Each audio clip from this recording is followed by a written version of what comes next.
बीमार माँ, छोटा बच्चा और अब पति का धोखा, ये भावनात्मक रूप से तो पूरी तरह तोड़ देने वाला रहा होगा।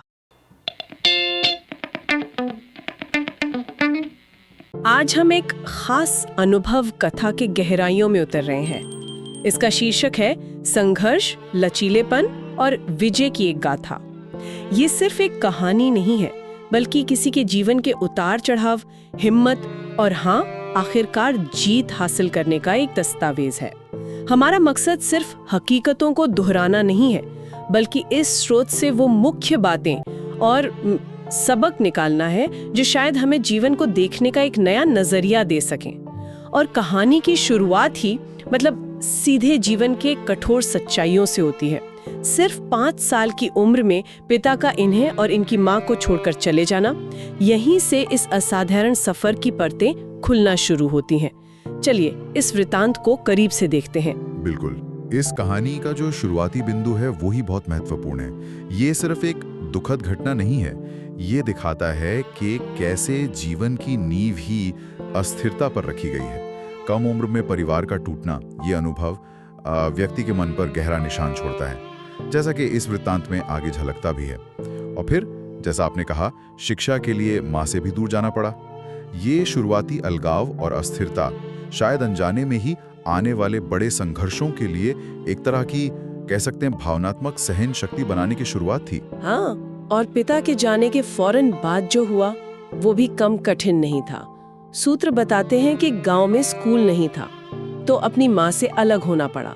दूसरे गांव भेजा गया इन्हें, अपने चाचा के घर। सोचिए वो कच्ची उम्र, जब माँ बाप की सबसे ज्यादा जरूरत होती है, उसी वक्त ये दोनों से ही दूर हो गईं। ये अकेलापन कितना गहरा रहा होगा। चाचा के घर का माहौल भी, जैसा कहानी में बताया गया है, आसान नहीं था। उनकी अपनी 5 बेटियां थीं और इन पर घर के कामों का भारी बोझ डाल दिया गया।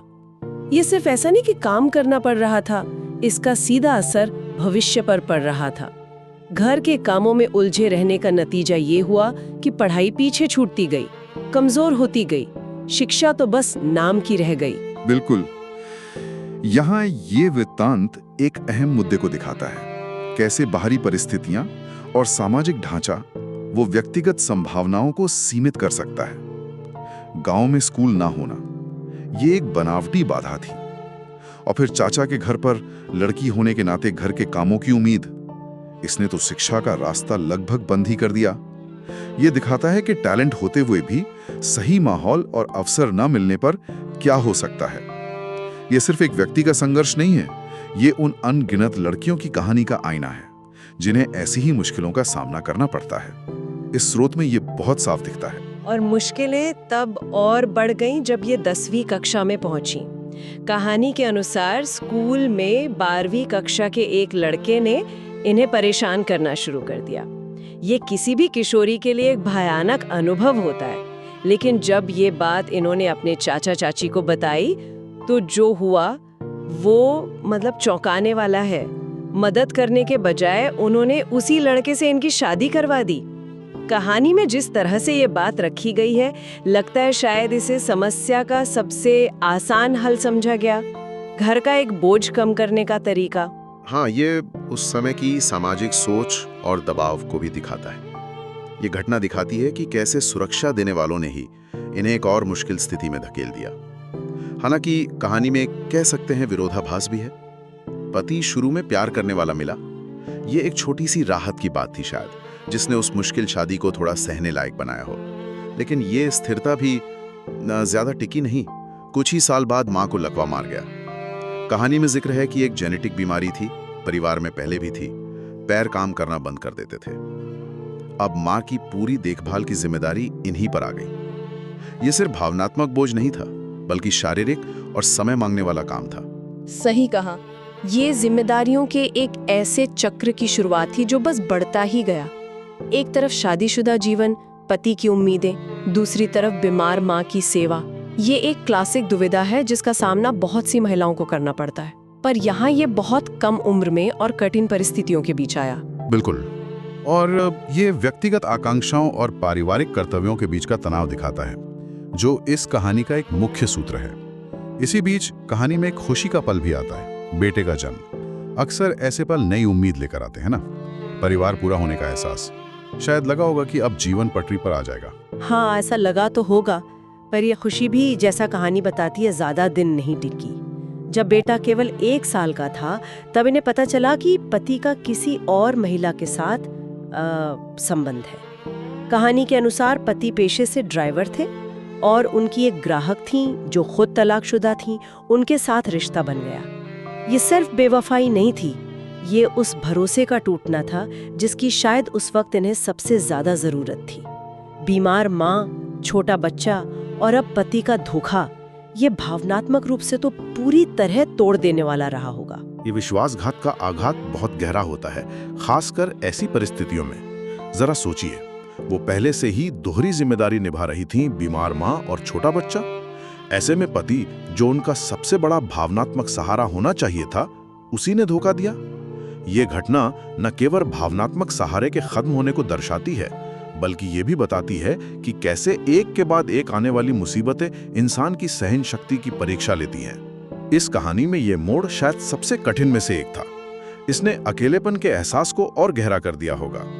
इस गहरे सदमे और अकेलेपन से उभरने की जद्दोजहद चली रही थी कि किस्मत ने एक और, शायद सबसे बड़ा इम्तिहान सामने खड़ा कर दिया। कहानी के अनुसार एक खबर आई कि इनके पिता और सौतेली माँ की एक सड़क दुर्घटना में मृत्यु हो गई है। वो पिता जिन्होंने बचपन में इन्हें छोड़ दिया था, उनकी मृत्यु अपने आप में मिलीजुली भावनाएं लाई होगी, लेकिन इसके साथ आई एक भारी जिम्मेदारी। उनके 4 बच्चे, 2 बेटे और 2 बेटियां अनाथ हो गए थे। उनकी देखभाल करने वाला अब कोई नहीं था और ये जिम्मेदारी भी इन्हीं के कंधों पर आ पड़ी। ये सचमुच मुश्किलों का पहाड़ टूटने जैसा था। एक युवा महिला, खुद एक छोटे बच्चे की माँ, अपनी बीमार माँ की देखभाल करने वाली, पति द्वारा ठुकराई हुई और अब 4 और बच्चों की जिम्मेदारी। ये एक ऐसी स्थिति है जहाँ कोई भी हिम्मत हार सकता है। लेकिन यहीं पर इस कहानी का सबसे महत्वपूर्ण मोड़ आता है। टूटने के बजाय इन्होंने खुद को संभाला, और सिर्फ संभाला नहीं बल्कि बहुत ही साहसी और निर्णायक कदम उठाया। बिल्कुल, कहानी बताती है कि इन्होंने पति को तलाक दे दिया और अपने बेटे की कस्टडी हासिल की, मतलब उसे अपने साथ रखने और उसकी परवरिश करने का कानूनी अधिकार। यह सिर्फ तलाक नहीं था, ये परिस्थितियों के आगे घुटने टेकने से इनकार था। ये कहना था कि मैं अपनी और इन बच्चों की जिंदगी की बागडोर खुद संभालूंगी। उस सामाजिक और आर्थिक माहौल में ये कितना बड़ा फैसला रहा होगा। ये वास्तव में कहानी का निर्णायक मोड़ है, जहां हम किरदार को, मतलब पीड़ित की भूमिका से निकलकर कर्ता की भूमिका में आते देखते हैं। तलाक का फैसला लेना, खासकर उस समाज में जहां शायद इसे अच्छा ना माना जाता हो, और फिर अकेले दम पर न सिर्फ अपने बेटे बल्कि सौतेले भाई बहनों की भी जिम्मेदारी उठाना, ये असाधारण आत्मबल और दृढ़ निश्चय का प्रमाण है। यहाँ भाग्य को कोसने के बजाय अपना रास्ता खुद बनाने का संकल्प दिखता है। इस कहानी में लचीलेपन, मतलब रेजिलियंस का ये सक्रिय रूप देखने को मिलता है। सिर्फ सहना नहीं, बल्कि स्थिति को बदलने के लिए कदम उठाना। इसके बाद शुरू हुआ असली संघर्ष, शून्य से अपना और इतने बड़े परिवार का जीवन खड़ा करने का। कहानी के अनुसार पिता ने विरासत में एक छोटा सा जमीन का टुकड़ा इनके नाम छोड़ा हुआ था। शायद वही एकमात्र संपत्ति थी। उसी प्लॉट पर इन्होंने जैसे तैसे एक छोटा सा घर बनाया और अपनी माँ, बेटे और उन 4 भाई बहनों के साथ रहने लगी। अब सवाल था, घर चलेगा कैसे? यहीं से इनकी उद्यमिता की कहानी शुरू होती है, जो इस वृत्तांत का एक बेहद प्रेरणादायक पहलू है। शुरुआत बेहद मामूली थी। घर के पास ही एक छोटी सी किचन गार्डन, मतलब घर की बगिया बनाई और उसमें सब्जियां उगाकर बेचने लगी। ये आत्मनिर्भरता की दिशा में पहला छोटा कदम था। कहानी बताती है कि लोगों को इनके हाथ का स्वाद पसंद आया। शायद खाना पकाने में इनकी नेचुरल स्किल थी, तो इन्होंने हिम्मत करके चाय और नाश्ता बनाकर बेचना भी शुरू कर दिया। ये एंटरप्रेन्योरशिप का एक शानदार उदाहरण है, जो दिखाता है कि इसके लिए हमेशा बड़ी पूंजी या फॉर्मल ट्रेनिंग की जरूरत नहीं होती। जरूरत और हालात इंसान को रास्ते सुझाते हैं। अपनी पाक कला, जिसका जिक्र कहानी में है कि लोगों को पसंद आई, उसी को इन्होंने आय का जरिया बना लिया। ये मुश्किल परिस्थितियों में अवसर पहचानने और जो भी रिसोर्स थे, जैसे वो छोटा सा प्लॉट और अपनी मेहनत, उनका इस्तेमाल करने की क्षमता को दर्शाता है। ये जरूरत आविष्कार की जननी है वाली कहावत को सच करता है।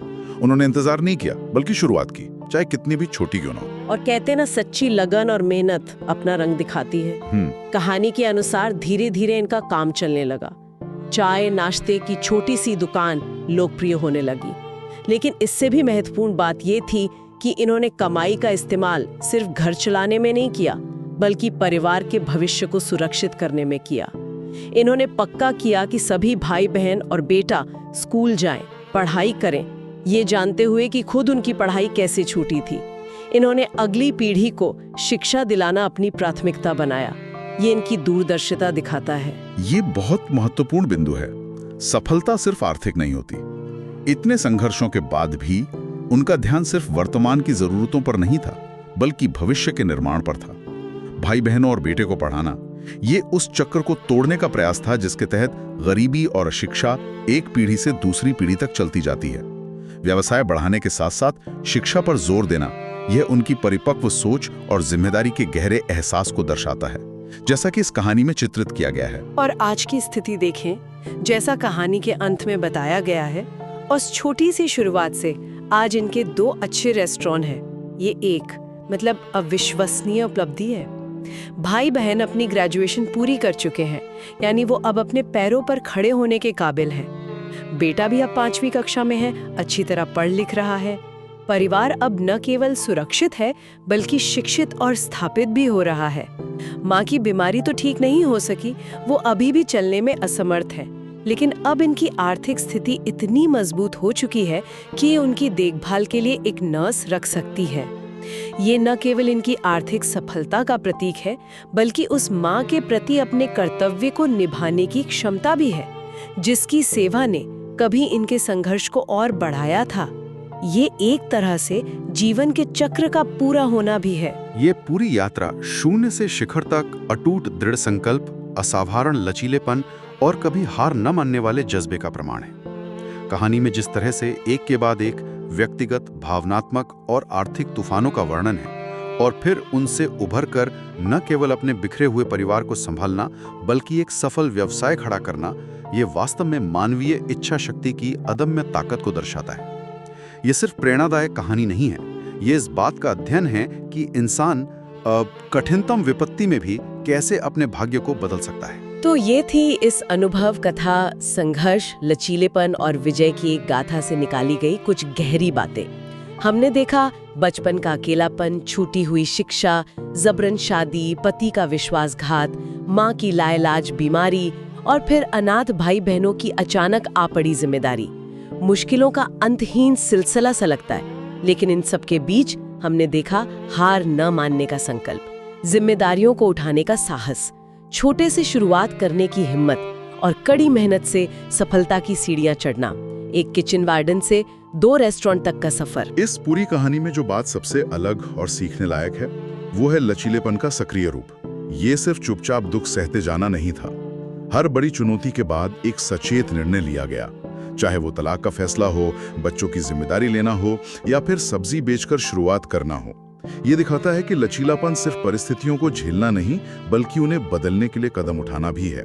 यह कहानी हमें सिखाती है कि संसाधन कम होने पर भी इच्छा शक्ति और सही दिशा में की गई मेहनत से रास्ता बनाया जा सकता है।